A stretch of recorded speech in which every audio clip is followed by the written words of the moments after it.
Saan ba nakatira yan? Nasa San Roque, Mercedes po, yung nasa Procol tatrabaho. Nauwi sila rito. Kahapon po nandito kasi nag-release po sila sa Lake Pikon. Yung binigyan po sila ng padyak para sa hanap buhay. Ba't ate, si papa mo ang gustong matulungan? Kasi po naawa po ako sa kanya. Ang sahirap po pala ng buhay ngayon at naawa din po ako sa senyor na. Ang gusto ko lang po sana mangyari is magkaroon po silang sariling bayat lupa. Yun lang po sana gusto ko mangyari sa kanila. At wala po silang ay hanap buhay na permanente. Minsan po napapatanda po sila sa trabaho. Ngayon ganyan po talaga sila kapag Pag nakita kang umiiyak, naiyak din.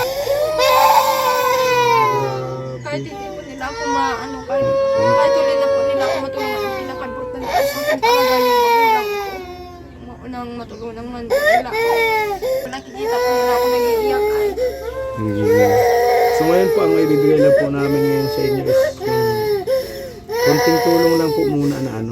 Si papa mo may pamilya rin. May pamilya pa. May asawa. Ako lang po may asawa po. Kompleto pa man po yung parents ko. Kasi yung sabi po niya, once na po mapunta dito kung sino sa mga vlogger, sasabihin na lang po na yun.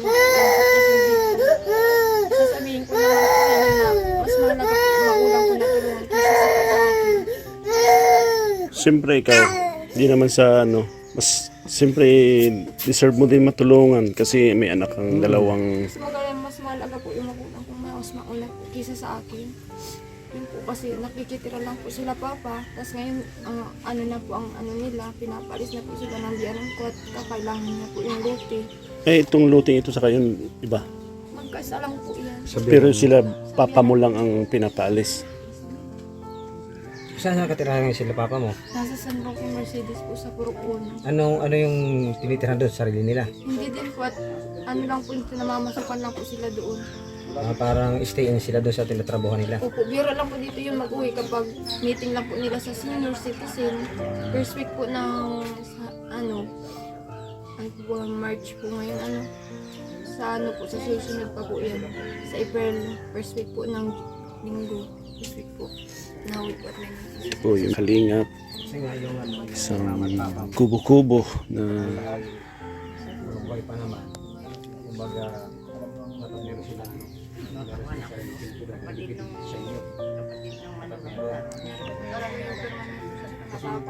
pangalan mo, Dito sa inyo, kayo halos Jonabel. dito, kung dito pa sila. Nag-aaral ka? Saan pa sila dito? Ilang taong ka na? Tapos, napapagawa 16. naman, siya po walang panggas. Dito ka rin nakatira sa ate mo. Yung sahig nila. Kasi ano lang, kawayan. Ito po yung bahay ni... Ano ang pangalan ng ate mo? Marilo. Yung bahay nila mo, ate Marilo. Na kailangan ng tulong. Mas may mabuti niya pong Kami lang po magasutas ng tatlong anak. Nagkakasya na po kayo dito. Opo. Tapos yung kapatid ko naman patipag dun sa kabilang bahay. Hindi kayo nagigiba ate dito? Hindi mama, at may plano man. Dandahan mo lang daw. Tapos gawa niya. Talaga napuputol. Ang kalagayan po ng paa ng mga anak mo.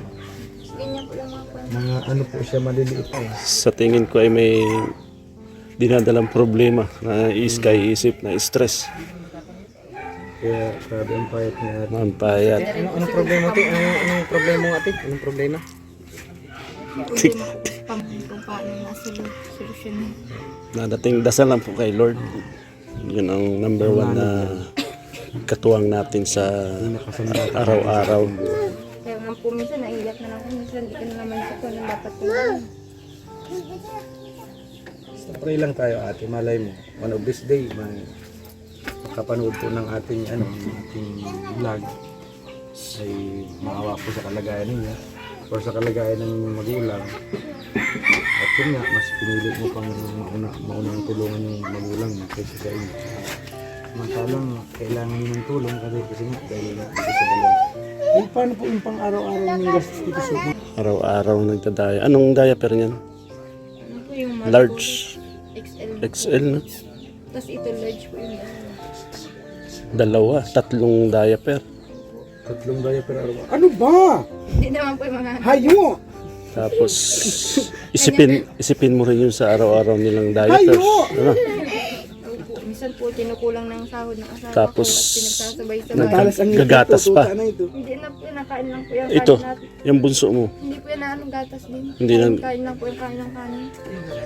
Kailangan, Kain lang po ng kanin. kailangan yan, siyempre may katuwang din ng gatas at para hindi siya, Hindi siya nakain ng gatas. Itong kalagayan nila.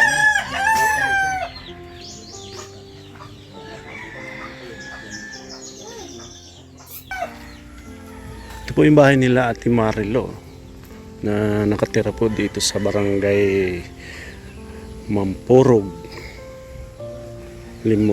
Tatlong anak, 2 PWD, yung 2 babae. Mas gusto niya pong tulungan yung papa niya kasi mas ano daw, kailangan talaga ng tulong ng papa niya. Kaya yung imbis na siyang tulungan, sinabi po sa amin na kung pwede yung papa niya ang matulungan. Kaya lang wala pa naman po yung papa niya. Ibig sabihin sila hindi na kahit nakakinder. Hindi po. Kasi ang gusto po mangyari nung pag-i-enroll ko po, ang gusto po is sa private po nga talaga. Private. Sa Daet Elementary, hindi man po kaya ng, Bantayan yun. hindi man po kaya ng budget namin. Eh paano po yan ate? Pag nagpasok po ito, halimbawa pumasok po ito sa private school, pabantayan niyo pa rin po yan. Sino mag-aalaga po sa mga anak niyo? Iba? 2 niyo. Ito po, pwede ko na po iwan sa kapatid ko kasi ma-school na din po ito next year ay. Yung kapatid mo nag-aaral. Opo, high school po. Paano kung pasok din siya? Pag nagpasok din. Saan naman po ata sa, hindi ko po alam kung sino maiiwanan ay. Ito nga ano po, kung may budget po, para rest na po sila lahat sa Daet. Hindi ate, mas maganda nito. Anahan mo na lang, turo-turuan, bilhan mo ng lapis, papel. Bilhan ko po yun nung sa alphabet. Oo. Unahin mo yung pangalan. Anong pangalan mo ganitong Mikael, ilang taon na yun? 8 years old po. Ayun isa, Iron May. Iron May. Iron May 5 years old. Turo-turuan mo na lang. Oo. Tapos, ang kakausapin mo sila ate ng kakausapin. Kasi hindi siya nakakapagsalita, puro mama papa lang ang alam nila. Mas pinakamaganda po is kausapin mo ng kausapin. Para Hindi ka ate na ano, yung parang isip bakit nagkaganito akong 2 anak. Sige, bigay din ata ni Lord para malay mo sila ang ano. More challenge po ng buhay. Minsan napapaisip na siguro. Napapaisip nga po ako bakit po nagkaroon ng mga anak ko. pero kailangan mong maging matatag para sa kanila. Kaya nga po minsan eh. Tapos po nga pag nagkakasakit po sila, sabay-sabay lagi at may mga pneumonia po yan lahat ay. May mga hika po yan lahat. Nasubukan niyo na pong ito. Sa mga bata, sabi lang po is normal. Isang taon bang nagtatagal po na nagtatagal. Ilang taon ito ate? 3 years old na po yan. 8, 5, sa 3. Tapos ito 8. Tapos, pag gusto nilang lumabas Wheelchair lang po. sa wheelchair. Yung 2 bata, isa-isang wheelchair. Pero okay naman po ito. Okay pa po yan. Ano po ito? Okay po. Napasa lang po ng ulan kaya nagkaganyan-ganyan na po eh. Ay wala, lulusot na ito. Ganyan po talaga yung nabinigay sa amin. Malakas ang primera nito ate. Break yan, break. Baka wala itong preno. Hindi pa naman siguro, no? Kahit papalitan ng ganito, no? At mahirap ito. Mahirap makahanap niyan ganito. Ngayon. Minsan lang po, isang bata lang po na ilalabas ko. Yung pangalawa lang po. Yung panganay na iiwan dito. At hindi naman pwedeng sabay-sabay ng tatlo dito. Matagal na kayo dito. Pwede naman, sabit mo isa Tagal na dito. po ko dito sila papapos mga 3 years pa lang po. Taga dito ka talaga. Ang asawa mo. Ikaw, taga saan ka? Tagabasot po talaga ako Taga Basod. Sa basod. sa Olivo. Diba?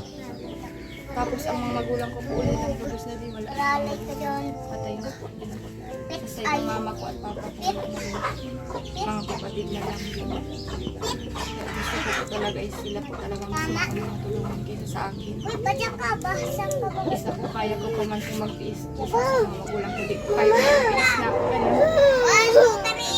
Gusto ko lang po sana mangyari is matulungan po talaga sila papa. Na ikaw, anong gusto mo pong unahin? Si papa niya? Siyempre po ito, dalawang anak niya hindi nakakalakad. Saka anak niya. Ito po ang pinag-ano po kasi bukod pa yung bahay nila, ganito po ay hindi ba, maski po patayuin nyo ng bahay ito, sarili ko naman po ang lupa. Yung sa kabila, nakikitira lang. Kung sakali pong halimbawa lang po ito na patayuan siya, okay lang po. Opo, anak ko naman po eh. Oh, okay. Anak ko po yung Kasi asawa niya. para sa amin te, kasi may anak ka talagang dalawang ano, Kailangan talaga ng pansin niya natin. mas deserve mong tulong. Kasi yung, ikaw nga mismo nakita namin parang may kinikim-kim ka pang problema na hindi mo lang, Yung kabila naman, naghahanap buhay mga kabila. hindi mo mailabas. Wala akong masabihan. Hindi naman. Pero yung problema hindi yan tigano kasi yan isa sa number one isa na nakaka-stress. Madidepress ka, di mo alam nila. Isa, Dalawang anak. Sa diaper lang na tatlong yan, problema na. mabuti nga sabi mo hindi na sila naggagatas. Ay, sawa na. Kain na lang po ng kain ng Kanin. Diaper na lang po ang problema diaper yan. na lang po at sa araw. Anong diaper niya ate? Sakaling pagbalik namin dito ay madala na namin sila. Large. Large na ano po? Large po. Tapos yung ito XL po talaga. Yung dalawa XL. Ito po. Tapos yung large po. Yung lalaki. O yung dalawa po maliit, large. Tapos ito XL po. Large XL. Balik ko ang paa niya, no? Opo, ganyan po talaga. Ganyan po, pag natindig na ganyan o nabaliktad. Balik ko ang paa, butin. Ay, nabaliktad ang talampakan niya. Ito yung bibi, babae.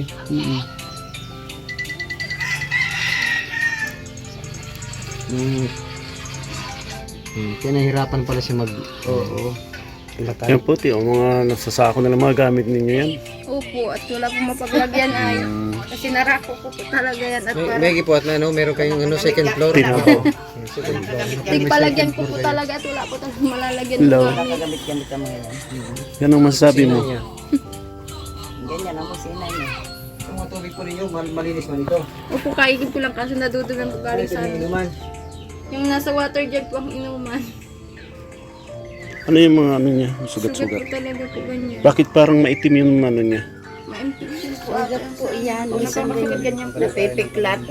Bakit parang maitim po yung panabi? Ano po siya sa, parang ano po siya sa dugo kasi pag po yan na susugat, nakatipo. Tapos yan, nasusugat siya. Tapos nagdadarang din minsan na tutuyo. Ano po siya, parang kulang sa ganyang vitamins, sa Na-admit po kasi yun kuya ay one time. pagkain. Tapos Pagkain. nakita yung sa dugo. Sa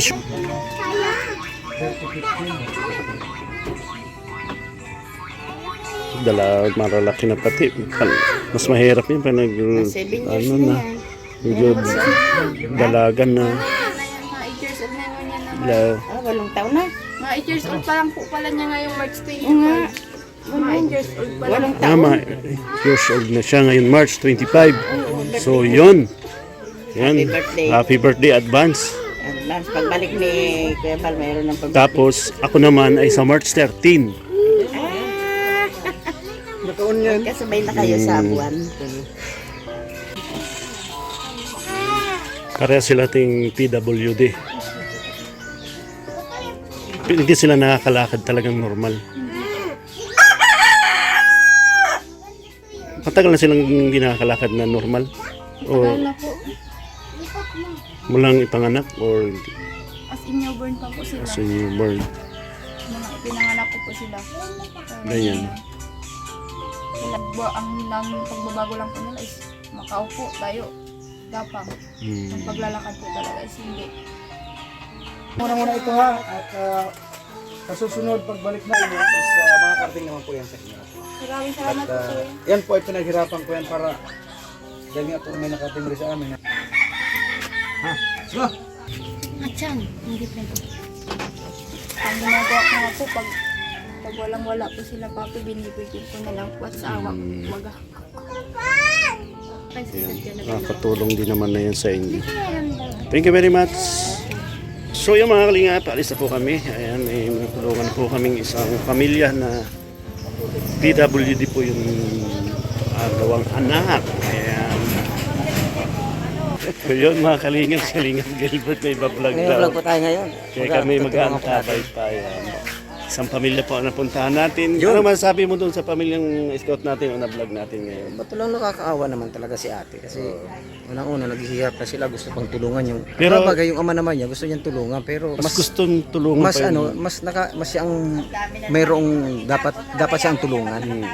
Kasi yung mga anak niya, may mga sakit, disabled yung dalawa. Pero Tapos inaano ang papayat. niya, papa niya ang gusto niyang tulungan. parang gusto niyang tulungan yung papa niya. Samantalang siya ang dapat unang tulungan kasi yung mama niya sa papa niya may trabaho naman. Tapos dadalawa lang naman ang kumakain silang dalawa lang. Ay siya yung mga anak niya, tapos siya. Kaya dapat siya ang dapat tulungan natin. Yun, thank you. Mga kalingap, yun po ang tulungan na talaga natin. Yung ibibigay niyo para kay Gilbert. Ibigay niyo. Yan, bigyan natin doon. So yung mga Kalingap, thank you very much po sa inyong lahat at sa mga nagsusuporta sa Team Kalingap. Siyempre, supportahan po niyo ang aking YouTube channel, Engineer Agol. At siyempre, Kalingap Gilbert. At siyempre, Kalingap Tupper. Ayan, kasama po namin siya, kaming tatlo ngayon. Kasi hindi po kami nagsama sa Masbate. Kaya scout po kami, gawin namin scouting. Kaming dalawa po ni Gilbert, duty sa Lighthouse. Isang pang umaga, sa isang pang gabi. Bakit anyan umaga? Parang out na ako. Nag-scout tayo. Yan si Kuya po, yun ang nagturo sa amin dito. Siya po nag-refer sa amin. Thank you Kuya, thank you. At may pamilya naman tayong natulungan. Meron pa po tayong, hindi lang po yan ang tulungan natin, meron pa po tayong scouting kung Oo, tayo na. Hapon na. Thank you very much. Bye-bye. God bless.